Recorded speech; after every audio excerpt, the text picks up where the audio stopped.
Welcome everyone to today's episode of Migrant Echoes. We're joined now by Farhad Vahidi. Farhad, thank you for joining us.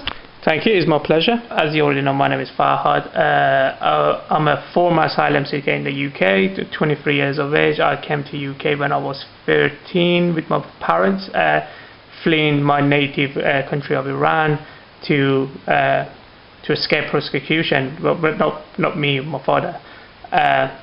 I was processed by the immigration officers in UK. Then it was a failure, and I was detained, and that is the main reason we're going to be talking about today. And we go more into details of just basically my experience in the detention. What was the initial interview like when you first claimed asylum? Well, the initial interview, because I was a minor at the time, I was not being interviewed because you cannot interview a minor. But my parents were, but I have to be there for the hearing and the initial interview in Liverpool Water Street or something like that. I'm not sure what the street called. It just putting like kids in a situation that the first time I went to the actual office of any formal office work, it was the time I went to the Home Office. And I'm not saying that they treat you like you're nothing, but it feels like that. They always, even though as a minor they look at you as, now my day would have been much easier if you did not turn up. So that is the feeling you get at first. I understand they're doing their job. I'm not complaining against them doing their job, but that is the feeling you get. It's not a welcoming approach to you, regardless of who you are and what you've done or what your backstory is. How did your parents deal with it if they were at the forefront of all of this? They had no choice. They had to be strong in a way that they made the decision to choosing between two evils and choosing a lesser evil. I'm not calling every person who works in a British Home Office evil. But I'm just saying the situation we were in and we could have been in if we had stayed was just choosing between the two worst evils. So they had to deal with it. They had no other option. And me personally think they did a fantastic job keeping the family together. But it's very known that people under this kind of pressure will fall apart. The families fall apart. Or then you got like people who got psychological problems, or they got depression and things like that. But I think my parents done a pretty good job keeping it together. So were you immediately detained? No, we were not detained. We introduced ourselves in 2007, January 2007. But it took a long time for the process to go through. The hearing, the second hearing, and the decision to come through. We were told that we have to leave in summer 2010, and we were initially arrested just before January 2011. You want to talk about what it's like being detained?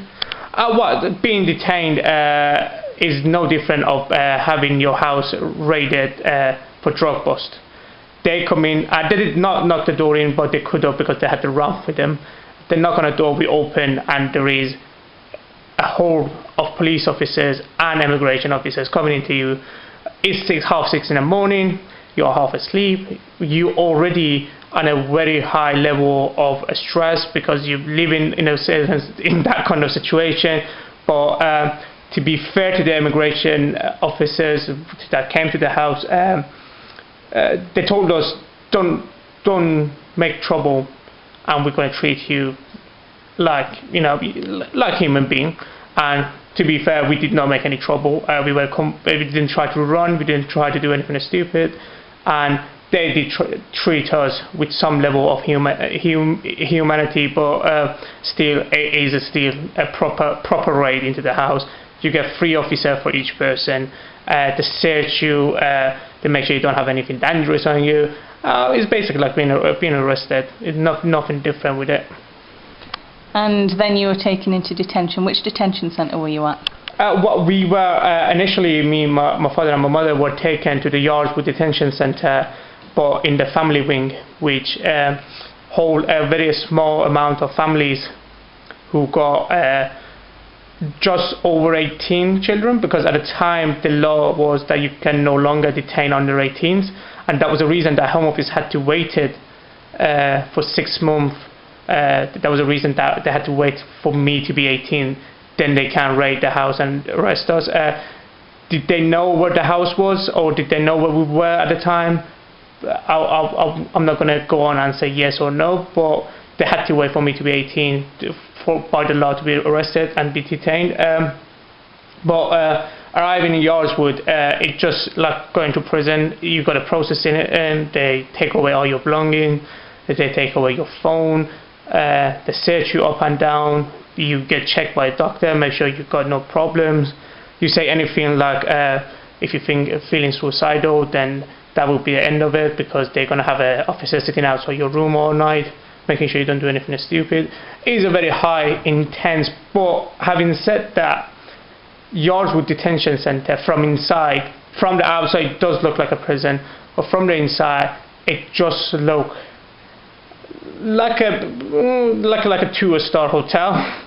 It doesn't have the sense of doors smacking and bars and things like that. It's just like a hotel, very hotel, but it doesn't have the sense of you are locked up in a prison cell. I have to say that, because everyone get a room. There's an ensuite, there's a shower, there's a working toilet in every room. Your doors is open 24/7 of the day. You can leave and go to the office even after curfew, which is 10 p.m. If you need anything, if you want a cup of tea, there is laundry there. You can make a tea in a laundry. There's dryers there. It feels more like a hostel, but you don't have the right to leave. That's the difference. That's the difference. Do you think that these kind of facilities are the same throughout the entire complex? But I had not the privilege, but misprivilege of spending over 10 days in Harmondsworth Detention Centre down in London, which is like a high security detention centre. The detention centre for people who done crime, done their time in jail, and now in line to be deported, which is a whole different story. This is a proper jail. The door is locked. It's one of those doors that you cannot lock from inside, but you can lock from outside. The windows are sealed. There is barbed wire everywhere. They've got a drop net between the floors. It's a completely different experiment from Yarls Wood, which is a more family friendly, because that's what it was meant to be. That's when we had the law that kids could be detained. That was what it was meant for, that kids could be here but don't feel like they are actually in prison. Harmondsworth is a totally different experiment. Is nothing to be compared with Yarls Wood. So what was day-to-day life like in Yarls Wood while you were there? You basically wake up. The breakfast is served at 8 a.m. if you make it, because usually nobody makes it because you have problems sleeping. There's nothing to do. You got unlimited amount of time in your hands. 24 hours a day. You don't have any obligation to wake up. So breakfast at 8. Then mostly we used to spend the time in a game room, because there was a game room, playing pool. Unbelievably, me and my father learned how to play pool very good in Yarls Wood because it was just, we had so much free time to play. There was an Xbox there was table football there. There was all sorts of facilities to keep you entertained, because I understand that they understand people who get bored are more likely to be aggressive, because they got nothing to do. They're just walking up down, they get bored, and who they're going to pick on? The officers. So they make sure that you had the facilities, and there was an open yard that you could go outside. They would have provided you with footballs or basketball. There was rim, there was a goal. So it was basically like a playground, but you just didn't have the right to leave. But then lunch at 12 o'clock. They close everything, so you have to go to lunch. Any attempt of doing a hunger strike they would not let you take food to your room. You had to come upstairs to the dining room. You need to be accounted for.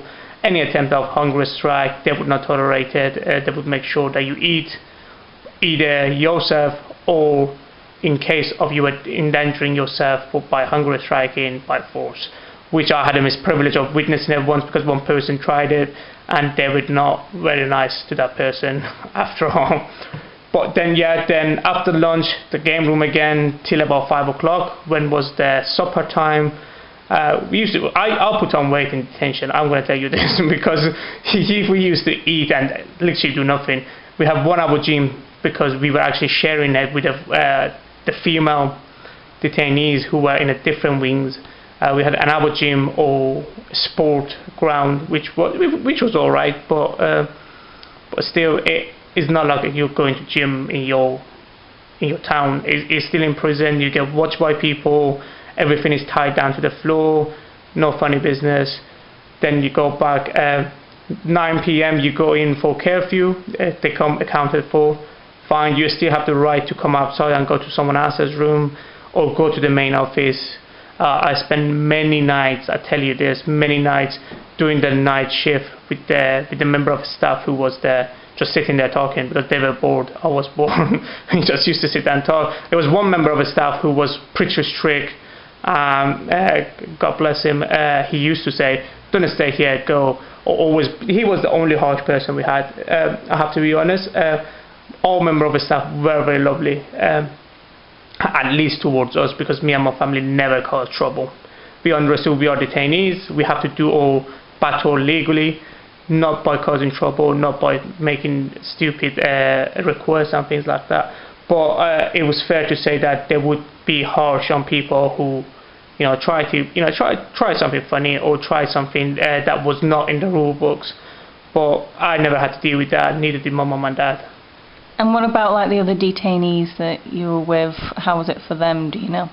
They were different. There were detainees there who overstayed their visa. They were happy because they said the way they saw it was, "Oh, I'm getting a free ticket home." There were detainees who were facing persecution at home, and their return would have meant jail time or worse.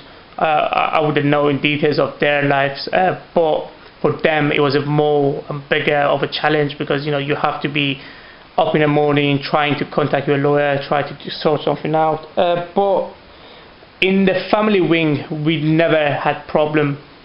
All people understood each other. All people just literally live in luck. You live in a hotel for a week or two.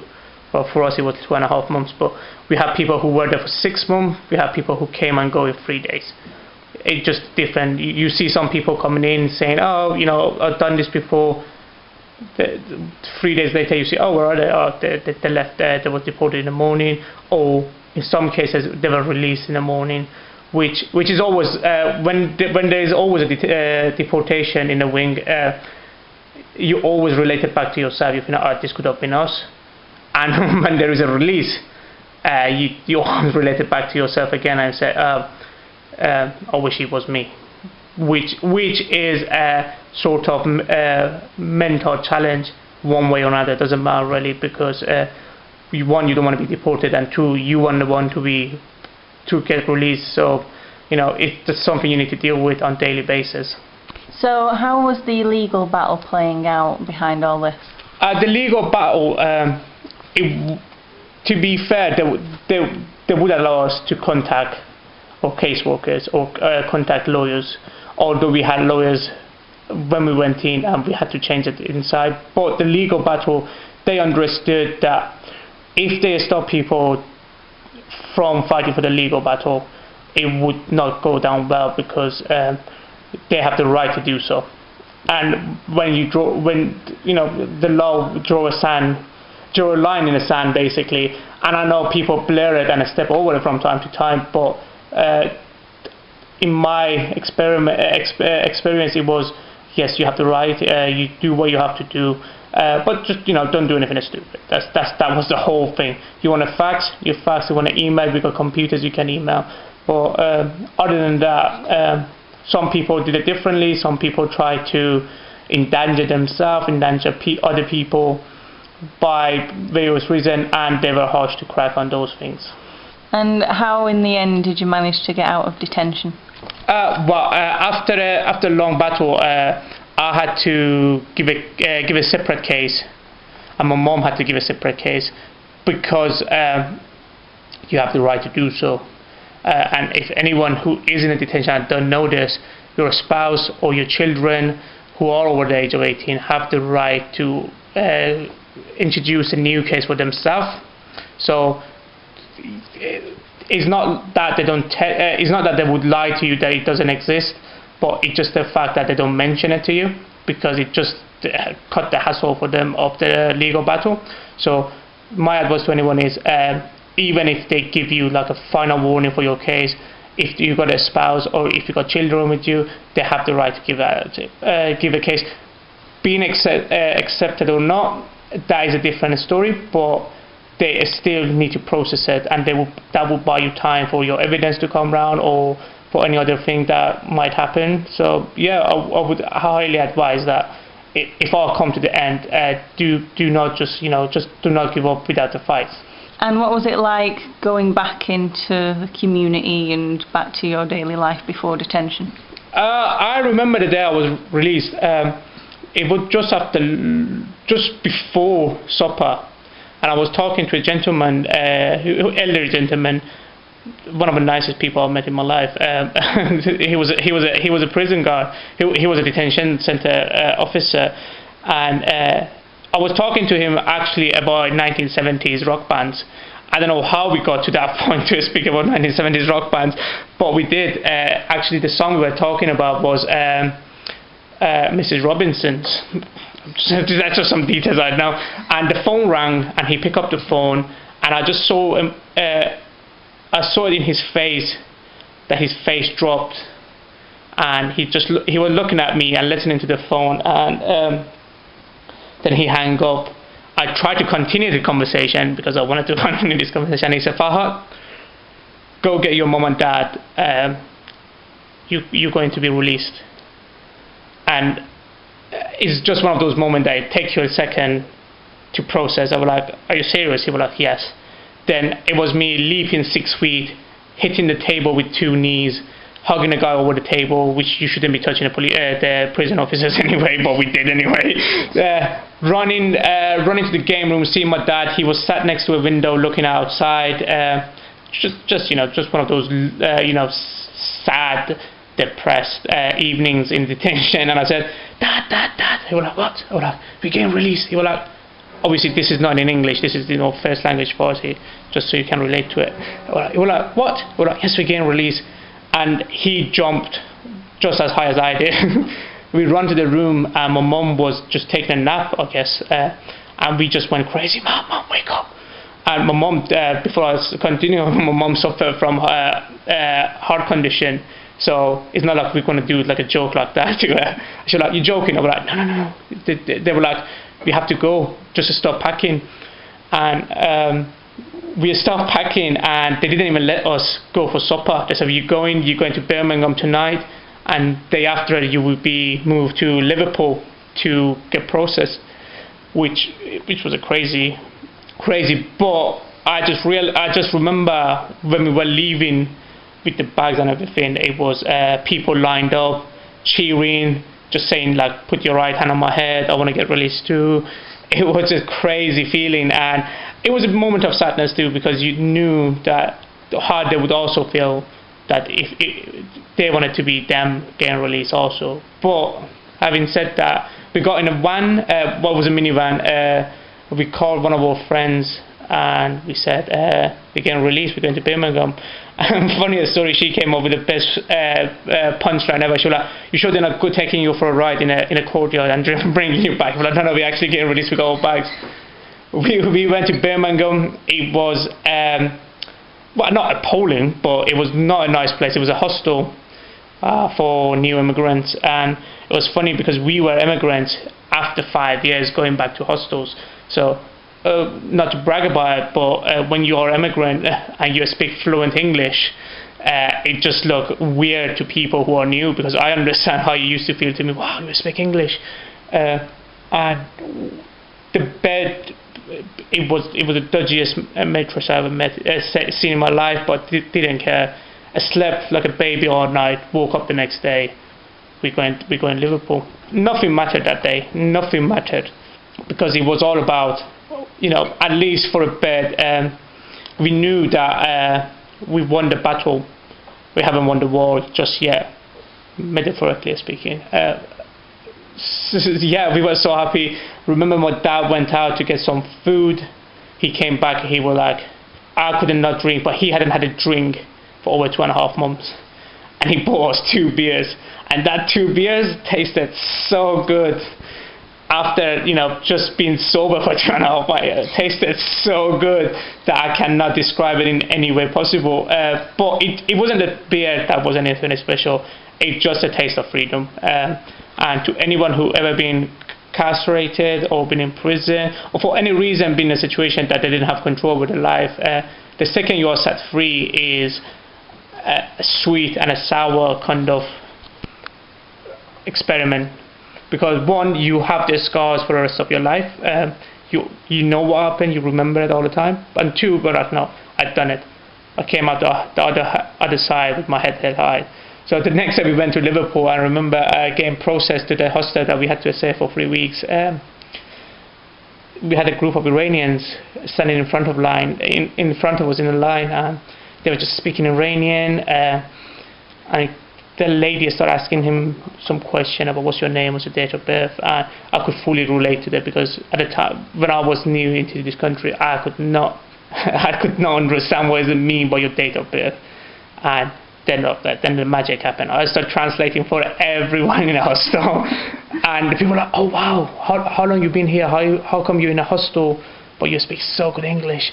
And I was like, it's just a gift, They're just playing it cool. But that was just the beginning. We had to go through the interviewing process again, through the first court hearing, through the second court hearing, which took us about 2.5 years to actually get my ORA status done and handed to us. But nothing mattered after that because we always thought we survived detention. Doesn't matter what house they give us, doesn't matter how long it's going to take, we're going to survive that too, because you always compare it to the hardest time of your life, comparing, this doesn't have hot water, I don't care, I was in detention. which is something that I have always afterward, in like last 5 years, are always related. But ever I'll come up to a challenge, it's like, this is the challenge, but I have overcome harder before, so I don't see how this one going to stop me. So it would just make you a stronger person when you do have an experiment like that or experience like that, and you survive it long enough to see the good days after it. So you and your parents, you got through the system. Your brother was still waiting on a separate case. Mm-hmm. You were through, he wasn't, and he was still waiting. It is difficult. You can never actually mention that you got status because he's going to feel like, oh, I don't. So for us, it was like we have to maintain a certain living, and what we basically did, we didn't go to any holiday till my brother got status because it would have just felt like that we leaving him behind. And when we did go to holiday afterwards, when he got his status, it just felt amazing. But we just have to, be there for him, make sure that he's, he make it through and he survive it. But the same way he stood by us when we were going through the process, we were on a fast track because we had to go through detention.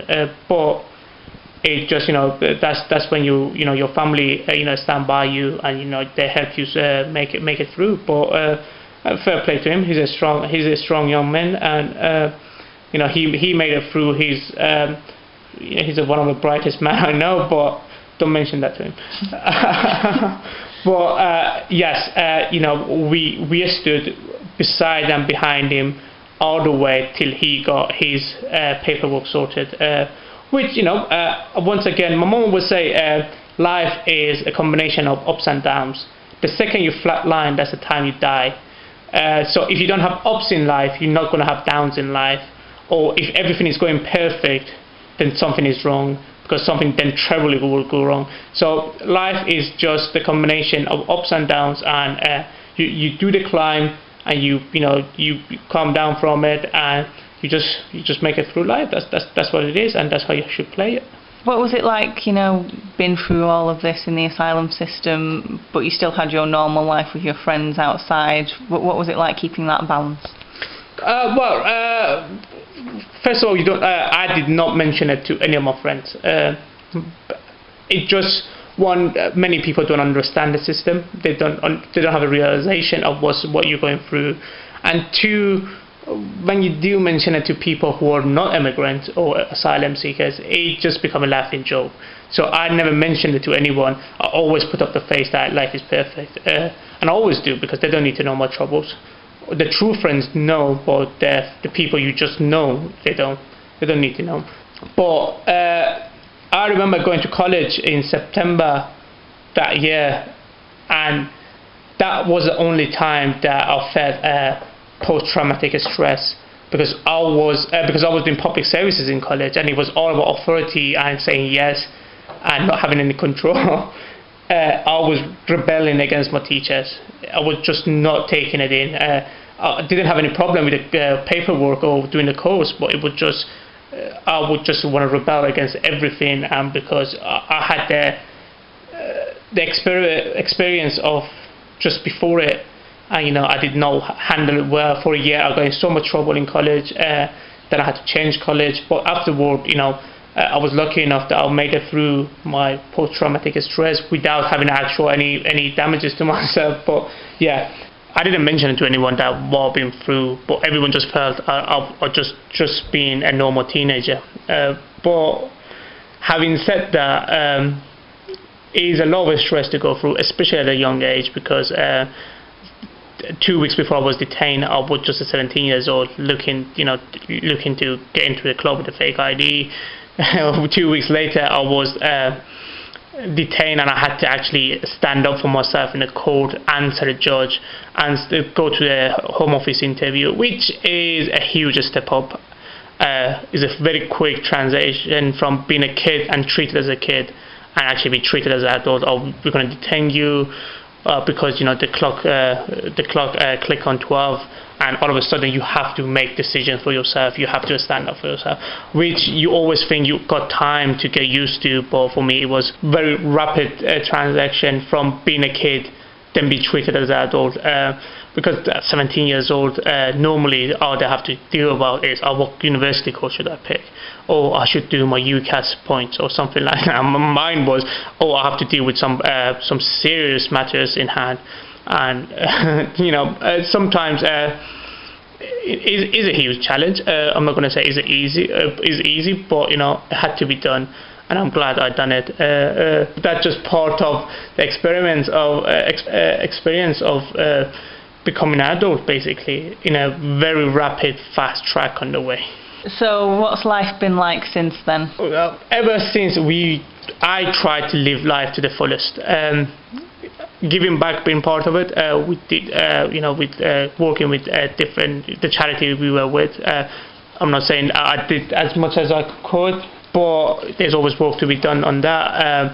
Enjoy life. Don't let little things bring you down, because life can change in a very, very fast manner of way. So ever since then, been living an okay life, but happy life. Regardless of what you do, is important to be happy in life. So life's been quite alright, actually. And what advice do you give to people who are still in the asylum system, in detention, going through the kind of things that you did? First of all, be strong. There is a thing that say, if you quit, you will never win. So don't quit on what you have done. Do respect the law. The people who are dealing with you are just human beings like you, although it might not come across at the time, but do give them the respect they deserve. In my eyes, they do, because if it wasn't because of the employees of the Home Office, I don't know what would have happened to me, because they had to process my case. And stand up for yourself, but don't cause trouble. If you end up in a detention center, do what you have to do. Make friends with their staff. Don't cause trouble that you don't have to cause, and they would not cause you trouble that you don't deserve. So that's just a few good tips on. And try to do something in detention. If you are in detention, try to do something other than just sitting down and think, or staying in bed.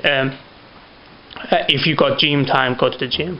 if you got playroom, go to the play, because one, it get the time to pass faster, and two, it would not allow you to have the time to overthink things. So that's just my little advice from inside. So take that.